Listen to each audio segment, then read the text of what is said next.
Metal Gear Explain here, bringing you a deep dive into some of the potential when it comes to these upgrades that we've seen. We've done a lot of analysis when it comes to some of the visuals.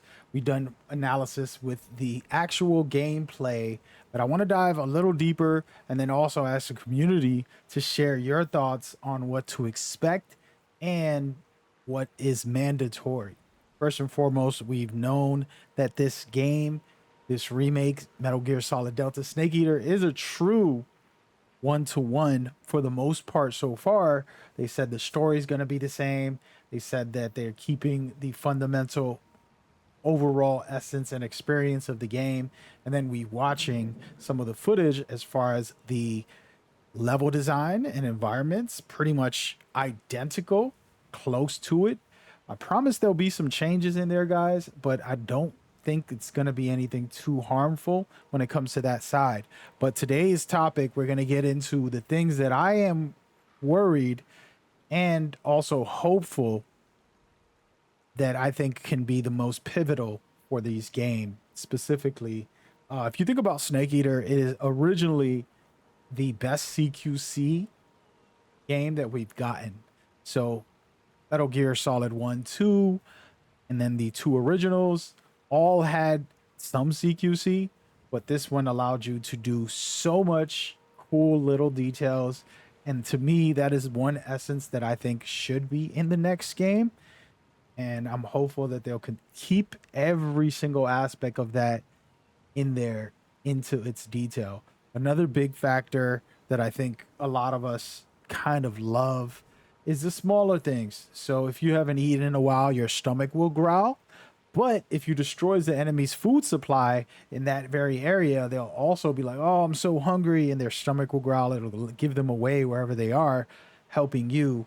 And also just hilarious listening to them complain. And you can do that for their armory. When you break their armory, they'll shoot you with their AKs, but then all of a sudden that first clip is the only clip they have, and they have to pull out a pistol, giving you a chance for survival just by doing something like that. But there's those type of details, and even things like the alligator throwing a grenade into its mouth, and you'll one-shot it basically when you do that type of behavior. Little details that I think are super cool and necessary for the game to expand itself and to go further, in my opinion. And I wanted to share some of the comparisons of what we saw, and then start talking about what other enhancements and what do we expect when it comes to the enhancements that we know should be there and should go forward. And one of them is an interesting topic because I know that traditional Metal Gear players like myself might disagree with this, but personally, I think I'm fine if they modernize what I'm about to talk about. And we're going to take a moment to give you some visuals here for the Phantom Pain. Say hello. Snake here. And so with Snake, instead of pressing the triangle button, I can do simple things. I'm sorry, the trigger buttons. I can easily hit the D-pad and go into all of my gadgets. I can go to my primaries with the D-pad up. But to the D-pad to the left, I got more of my equipment. And then D-pad down gives me my secondary weapons.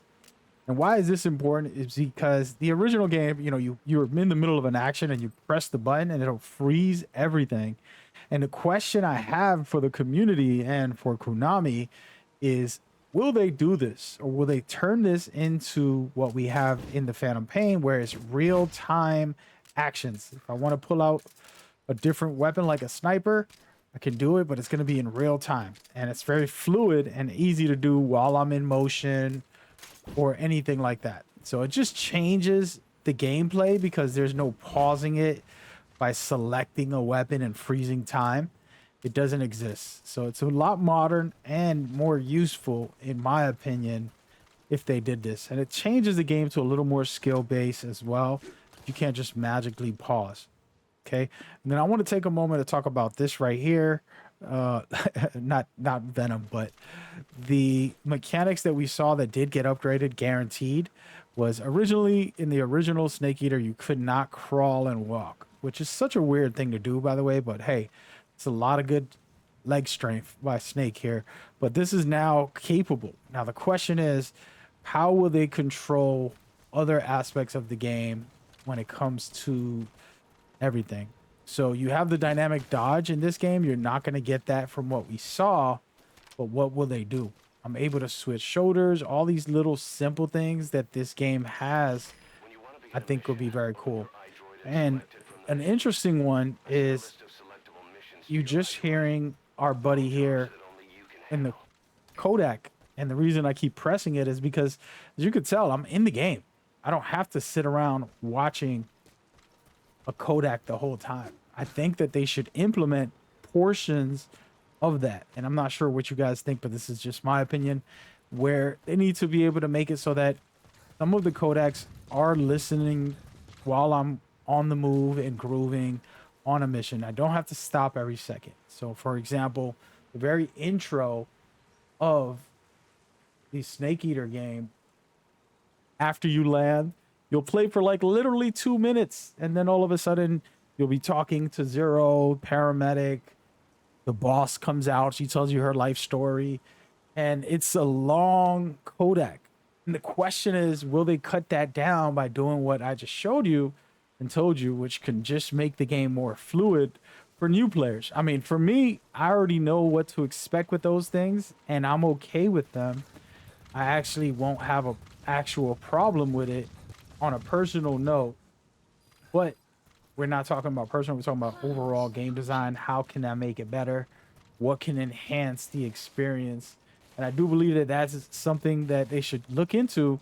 And of course, it's going to be a little tricky because there are cutscenes you really need to listen to, and sometimes they can get cut off. And the way I've seen other games do this is that they'll make it so that all the cutscenes that are important you can't skip or you can't do during the gameplay. And even if there are things like God of War has it so that while you're talking to your son or you're talking to your third companion, it would say, "Oh, we'll talk in a minute. I got some action." And then they'll finish their fight and then they'll talk. And I would love to see that implemented in detail for Snake Eater. Of course, the game's probably already finished for the most part, and these are speculations, but those are just some of the ideas and thoughts of a few things. And I'm probably going to make this a series of concepts that you guys might want to see, and feel free to share them in the comments so that we can start building the rapport on what we feel is best and let Konami know, hey, this is what we're liking, this is what we want, etc., etc. And that'll help all of us do better in the long run. So share what you have in the comments. You also, by the way, have the giveaway, multiple copies of Metal Gear Solid Snake Eater and Delta, not the original, but I'm giving you a copy of the new one. Leave a comment and you'll be good to go. I also got some really sick videos talking about the series and giving you guys the best I could. Go check that out. Should be popping up right now. See you there.